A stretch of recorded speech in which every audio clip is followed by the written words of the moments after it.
இப்போ ஒரு முக்கியமான ஒரு டாபிக் சேவிங்ஸை பத்தி பேச போறேன்.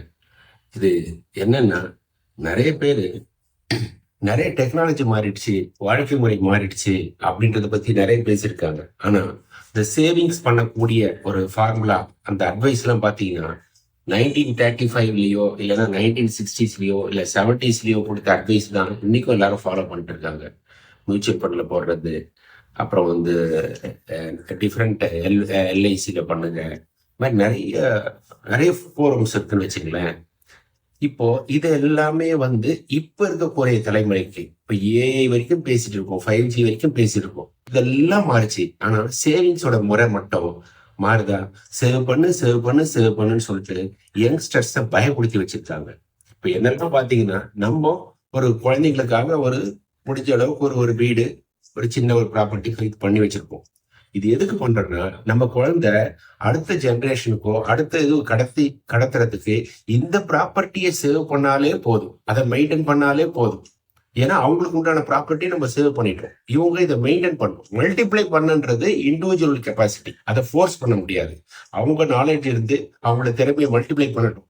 ஆனா மல்டிப்ளை பண்ணணும்ன்றதுக்காகவே அவங்கள ஒரு வீடு கட்டணும், அவங்கள இன்னும் ரெண்டு மாதிரி பண்ணணும்னு நினைச்சு அவங்கள ப்ரெஷர் பண்ணீங்கன்னா, அவங்களுடைய ஸ்டார்டிங்லயே அது வந்து அந்த அவங்களுடைய கனவு சிதைஞ்சு போயிடும். அதனால யங்ஸ்டர்ஸ்க்கு, இப்ப இருக்கக்கூடிய ஜெனரேஷன்ஸ்க்கு, என்னுடைய ப்ராப்பர்ட்டியை நான் சேர்த்து வச்ச சொத்தை அடிக்காம பாத்துக்கோ, மெயின்டைன் பண்ணிக்கோ, அங்க நம்ம ட்ரெடிஷ்னல்ல கடத்தினாலே போதும்னு சொல்ல வரேன். வேற ஒண்ணும் கிடையாது. ஏன்னா நிறைய வந்துருச்சு, ஆன்லைன் ட்ரேடிங்ஸ் வருது, கிரிப்டோ கரன்சி வருது, நிறைய டிஜிட்டல்ல வருது. இது எல்லாமே ஒரு கட்டத்துல ஃபெயிலியர் ஆகிட்டு போயிட்டே இருக்கிறது நியூஸும் நீங்க பார்த்துட்டு தான் இருக்கீங்க.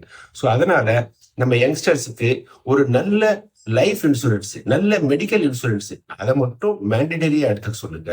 ப்ராப்பர்ட்டி, இன்வெஸ்ட்மெண்ட், இது மாதிரி நிறைய சம்பாதிச்சு பல கோடி சம்பாதிக்க தெரிஞ்ச ஒருத்தருக்கு இன்வெஸ்ட்மெண்ட் கன்சல்டன்ட் ஒருத்தர் தேவைப்படுறாரு. ஆனா அந்த இன்வெஸ்ட்மெண்ட் கன்சல்டன்ட் பாத்தீங்கன்னா, நம்ம சம்பாதிச்சதுல ஒரு 5% கூட சம்பாதிச்சிக்க மாட்டாரு, ஆனா அவர் கன்சல்டன்டா இருக்காரு.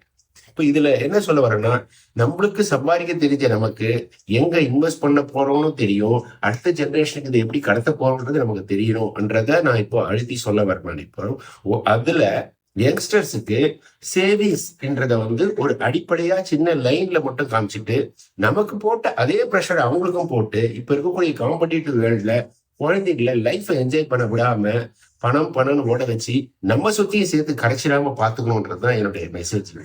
தேங்க்யூ.